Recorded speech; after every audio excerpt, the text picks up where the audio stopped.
Howdy folks! Today we are going to talk about 13 hiking secrets that I wish I had learned a lot sooner in my hiking career. Because once I did learn them, man did I have a lot more fun when I was out there on a hike.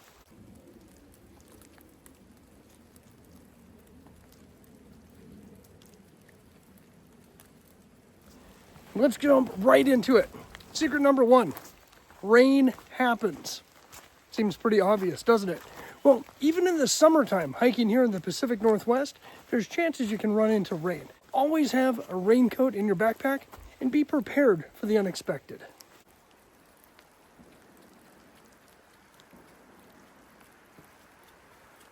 Tip number 2, invest in good footwear. Now, I know I talk a lot about buying budget-friendly items. This is not one of the areas where you want to skimp. I'm not saying go out there and buy a $400 pair of shoes, but what I am saying is take the time and effort to try on and test out a good quality pair of footwear.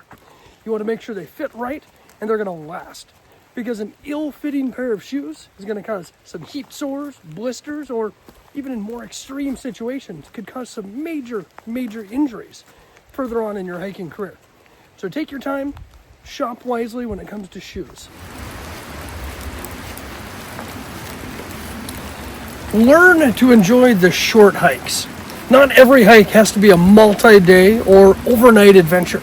Some of the best hikes I've done are those afternoons on the trail.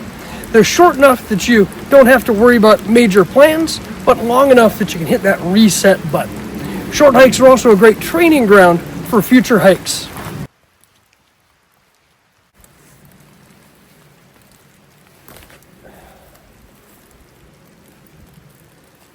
Don't forget to stop and enjoy the view. Remember, hiking isn't necessarily about the destination. It's about the journey. So taking your time to stop, relax, and enjoy what you see around you is one of the best parts of hiking. Total elevation gain matters. Now, on most hiking trails, they're going to tell you what the peak elevation is of a trail. What a lot of folks forget about is the accumulation throughout your hike. That's the ups and downs. So you could be on a hike that might only have a elevation gain of 1,000 feet, but your total accumulation could be closer to 3,000 or 4,000 feet because of all the peaks and ascents. Track your total elevation. It is a game changer. Tip number 6, it's cool to hike local. I know it's really easy to get caught up in the Instagram and YouTube reels, looking at these awesome hikes that people go to, which means you're gonna have to get in your car, drive a whole day, fight with a busy parking lot, and hopefully enjoy a little bit of peace and quiet on the trail. But if you hike local, chances are there's going to be plenty of space and plenty of opportunity. Explore your local trails. You'd be amazed at what you might run into.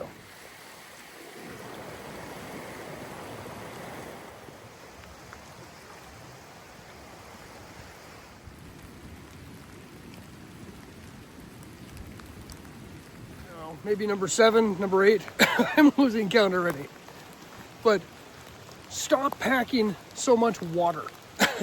No, I know that might sound a little controversial, but hear me out. You don't need to carry as much water as you think. Yes, you need to drink a lot of water. The average hiker should be drinking between a half to a full liter of water for each hour that they're out on the trail. But that doesn't mean you need to carry it all with you. With the awesome invention of water filters, you can reduce the amount of water that you need to carry with you, as long as you're hiking in an area that has an abundance of water. For example, where I'm at today, I've got my Grail filter with me, which means I didn't even bother bringing an extra water bottle.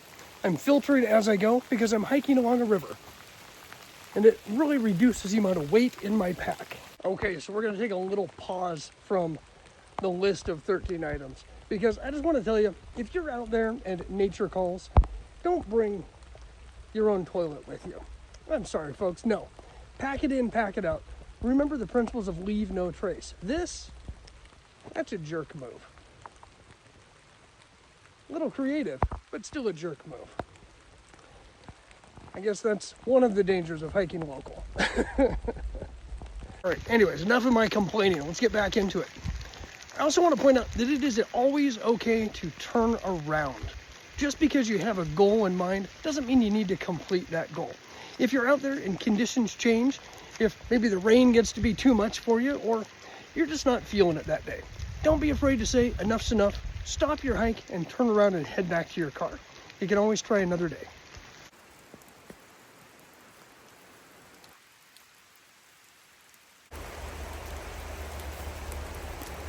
Just because a trail is marked doesn't mean that it's necessarily correct.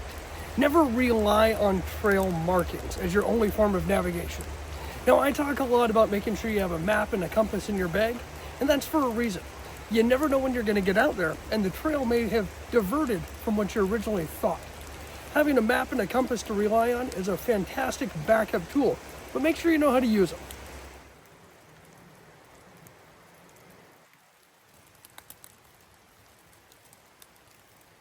Trust your gut. It's amazing. If something doesn't feel right, there's probably a reason for that feeling. So trust your gut.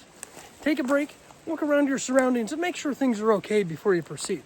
When in doubt, follow your basic instincts and head back out the way you came.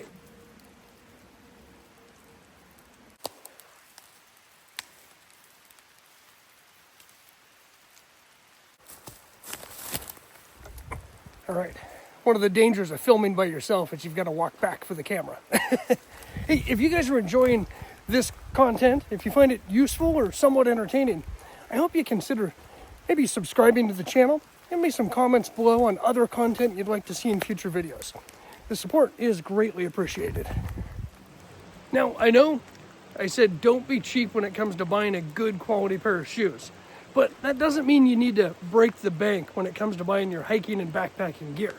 One of the first things that I learned right off the bat was you can buy discount or clearance items or gently used products that have a lot of life left in them, and you can save a ton of money. There's no reason to go out and buy a $500 base layer when you can go buy a $20 shirt from Costco that does the same thing. Especially if you're new to hiking, don't make that major investment right up front until you know what your hiking style and your needs are going to be. It's okay to be cheap, just make sure you buy quality.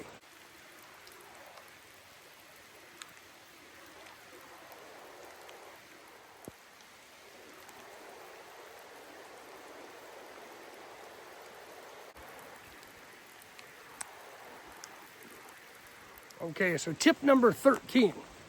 Make sure you've got comfortable shoes, a change of clothes, and some snacks waiting for you when you finish up your hike.